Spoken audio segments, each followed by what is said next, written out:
In Matthew 25:40, Jesus says, "Whatever you did for the least of these, you did for me."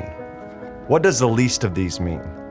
Jesus is talking about the people who are easily overlooked and forgotten about. And the children of the Masai Mara area of Kenya are often the least of these. They are often overlooked and often forgotten about. But not anymore. On December 1st of 2019, 10 men from Foundations Church went to the villages of Sakanani and Gwalale in the Masai Mara area of Kenya to build 2 playgrounds for the children of this area. Why playgrounds? We've built churches, we've built children's church buildings where they can learn about Jesus, schools where they can receive an education. But what about a place where they can experience joy and just simply be a child? The church should be a place of life, a place of joy, and a place where laughter is present. And the children of these villages have never seen a playground in their lives. As we were unloading the pieces of the playground, children and adults looked on because they had never seen anything like this. And even though they weren't sure what all this was, there was an excitement in the air. In just 3 days, 2 playgrounds were built. At the opening of the first playground, it began to pour down rain. It was cold, it was muddy, but that didn't stop these children from experiencing a playground for the first time.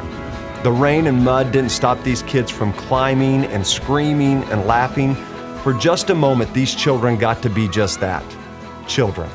They weren't worried about the lack of food, the lack of resources or clothing. They simply were consumed with how fast they could go down and slide and get back in line. And in the midst of rain pouring down, there was laughter and joy that filled the village of Sakanani. The dedication of the second playground in Gwalale was the same way. The kids had never seen a playground, and yet they knew exactly what to do. You never have to teach a kid how to play or go down a slide. They instinctively know.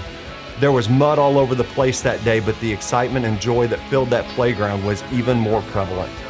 There's a change that is happening in the Masai Mara area of Kenya, an awakening that is occurring, and the next generation is being reached. The next generation is learning that Jesus loves them, that Jesus has a plan for them, and the result is the next generation is falling in love with Jesus and is passionately following him. Matthew 25:40, "Whatever you do for the least of these, you have done for me." There are more churches to build and more people to reach, but we will not forget about the least of these. And because of you, Foundations Church, the least of these are being reached, loved, and remembered. Foundations Church, the great news is we are 2.5 years in, and we are just getting started.